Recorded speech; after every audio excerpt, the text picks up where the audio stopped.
Na Idade Média, o barbeiro cirurgião tornou-se o médico preferido do homem pobre, alguém para lidar com os trabalhos mais mundanos e sujos. Trabalhos como sangria, extração de dentes, tratamento de feridas, erupções e queimaduras. Mas com o passar do tempo, eles gradualmente se associaram a tarefas muito mais habilidosas, mas terríveis, como ajustar membros, realizar cirurgias, até mesmo partos e amputações. Neste vídeo, continuamos nossa série Dia na Vida para ver como era a vida do barbeiro cirurgião medieval.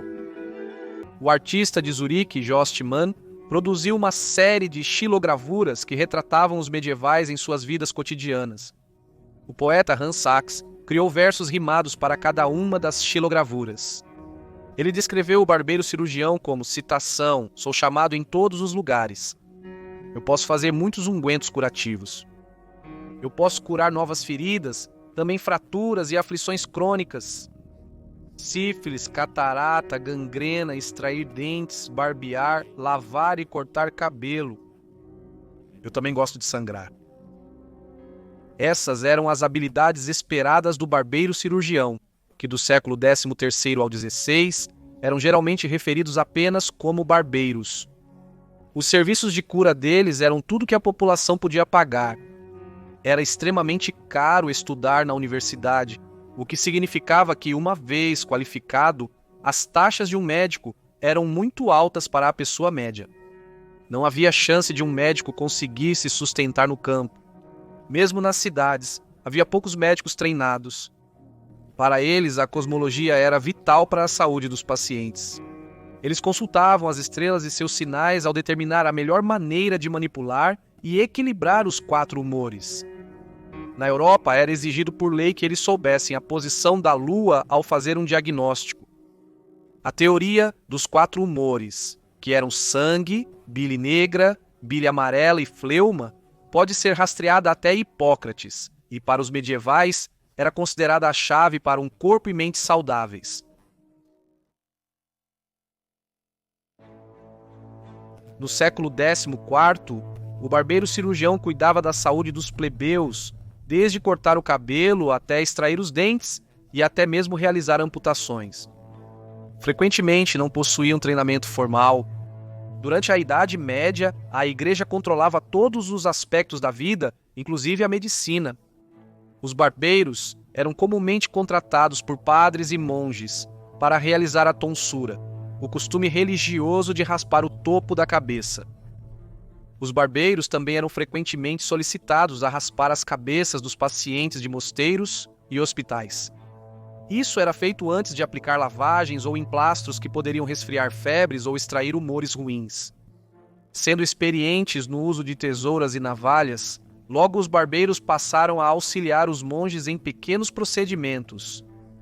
Eles também auxiliavam em sangrias, produção de pomadas para feridas e úlceras, antes de aplicar curativos e bandagens. A Igreja Católica, preocupada com procedimentos cirúrgicos realizados por clérigos, criou políticas para prevenir tal prática. Somente em 1215, quando o Papa Inocêncio III emitiu um documento proibindo o clero de realizar qualquer forma de tratamento cirúrgico, as coisas realmente começaram a mudar. Assim, a profissão que hoje associamos a cuidados pessoais se tornou uma carreira muito mais notável. Frequentemente vistos como açougueiros glorificados pelos médicos, eis alguns procedimentos realizados regularmente pelos barbeiros cirurgiões medievais. Os medievais não compreendiam as causas da infecção bacteriana e não possuíam anestesia, embora vinho, cerveja forte e papoulas opioides pudessem ajudar a aliviar a dor.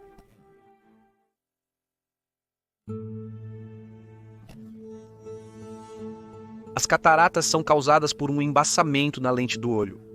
As proteínas se agrupam de forma a bloquear a entrada de luz, levando à perda de visão e eventual cegueira.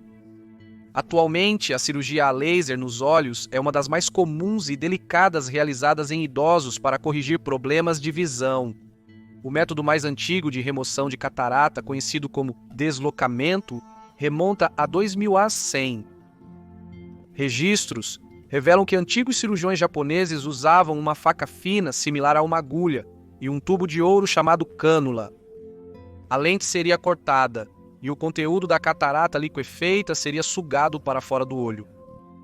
Na Europa medieval, os cirurgiões barbeiros utilizavam um método sofisticado para tratar cataratas, levando em conta os instrumentos da época. Eles realizavam a Cauchy cortando a lente e empurrando-a para mais fundo no olho. Isso significava que o paciente nunca mais focaria novamente, mas a maioria mal conseguia ver, então até o menor resquício de visão era um bônus.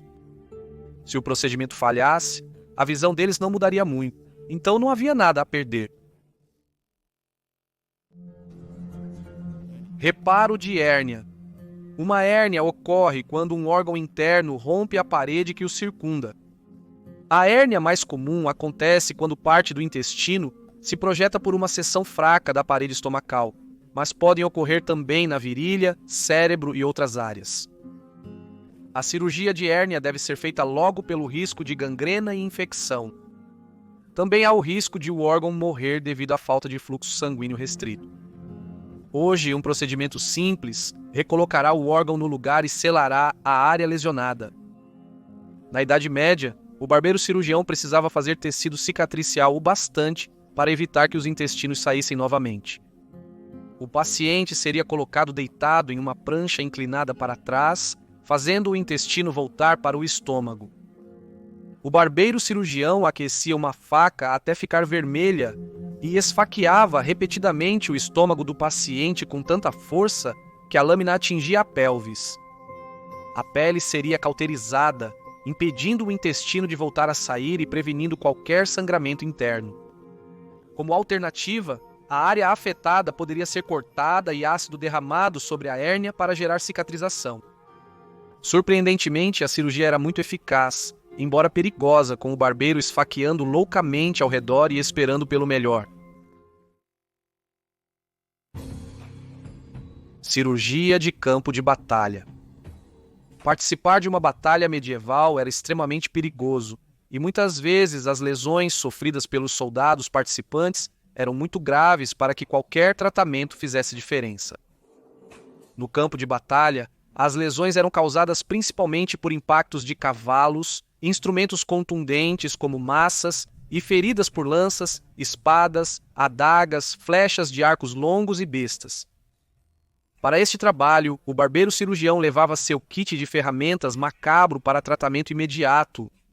Sem anestesia, a dor só poderia ser suportada por pouco tempo, então o soldado precisaria ser tratado rapidamente antes que o cirurgião seguisse para a próxima vítima.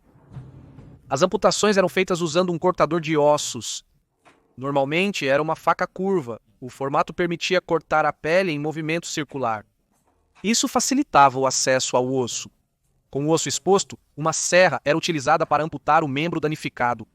O sangramento intenso foi estancado com um cauterizador. Essas ferramentas vinham em vários tamanhos, mas sempre eram aquecidas até altas temperaturas, antes de serem aplicadas para selar rapidamente uma ferida. Esponjas embebidas em piche e terebintina eram espremidas nas feridas e por vezes acesas para prevenir hemorragias. Facadas no estômago eram comuns e frequentemente os intestinos da vítima ficavam expostos. Água e óleo seriam derramados sobre as vísceras para evitar que secassem até serem empurradas de volta e a ferida ser fechada, costurada e enfaixada. Como o paciente estava consciente, ele poderia tensionar os músculos do estômago durante o procedimento, então tinha que ser realizado com ele sentado na posição vertical. A extração de flechas era feita com um instrumento semelhante a uma tesoura, chamado extrator de flechas. A pele ao redor da flecha seria cortada para remover o eixo de forma limpa. Esse procedimento foi realizado no futuro rei inglês Henrique V. Ele foi atingido no rosto por uma flecha na Batalha de Shrewsbury em 1403. A flecha estava profundamente incrustada. Apesar da haste ter sido removida, a ponta da flecha continuou cravada a 15 centímetros de profundidade no lado direito do nariz do príncipe Henry. Um extrator de flechas foi usado para aumentar o buraco, e então o barril redondo na base do instrumento extraiu a ponta da flecha. Henry se recuperou bem sem danos cerebrais, embora tenha ficado desfigurado, já que seus retratos posteriores à lesão mostram apenas seu perfil esquerdo, nunca o direito. No século XIV, a pólvora começou a transformar a maneira de guerrear na Europa. Um dos primeiros usos do canhão foi na Batalha de Crécy em 1346. Esta arma poderia decapitar ou cobrir um homem de ferimentos por estilhaços. No século XV, as armas de fogo já estavam sendo usadas, embora em pequenas quantidades. Por desconhecerem sobre bactérias, os cirurgiões de campo tratavam feridas causadas por pólvora, eliminando o suposto veneno com óleo fervente. Era um tratamento extremamente doloroso que, por razões óbvias, não funcionava. Sangria. Para muitas pessoas, fazer sangria se tornou algo regular. Muitos sentiam um alívio após o processo e o sangue era considerado o humor dominante. Acreditava-se que o livre fluxo sanguíneo desbloquearia os humores e descartaria o sangue contaminado. A sangria era utilizada no tratamento de diversas enfermidades. Alguns acreditam que o poste listrado em vermelho e branco do barbeiro simbolizava sangue e bandagens, e muitos anunciavam seus serviços exibindo tigelas de sangue nas vitrines. A sangria poderia ser realizada com sanguessugas, que apenas arranhavam a pele, ou pelo corte real das veias.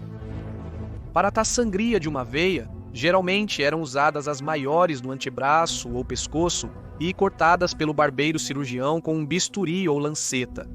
Às vezes, as artérias nas têmporas seriam perfuradas com uma agulha afiada.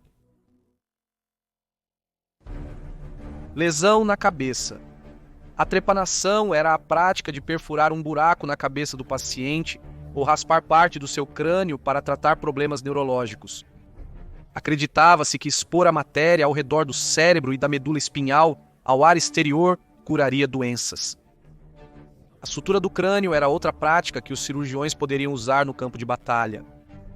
Lesões da cabeça eram comuns em combate. A ideia era juntar as duas partes quebradas e mantê-las unidas firmemente até que o osso se recomponha e se repare. Além de cortar cabelo, os barbeiros cirurgiões realizavam outros procedimentos cosméticos, como limpar ouvidos e, no final da Idade Média, engomar barbas. Na Idade Média, os barbeiros eram considerados curadores e responsáveis por uma grande variedade de procedimentos cirúrgicos. Mas com o passar do tempo, nosso conhecimento médico se tornou mais sofisticado. O barbeiro cirurgião rapidamente se tornou apenas o barbeiro. Até os anos 1950, em Melbourne, Austrália, um barbeiro arrancaria alegremente seu dente sem anestesia. Obrigado por assistir a este episódio de Loucura Medieval. Por favor, inscreva-se se você está gostando desses vídeos e nos veremos na próxima sexta-feira para mais um.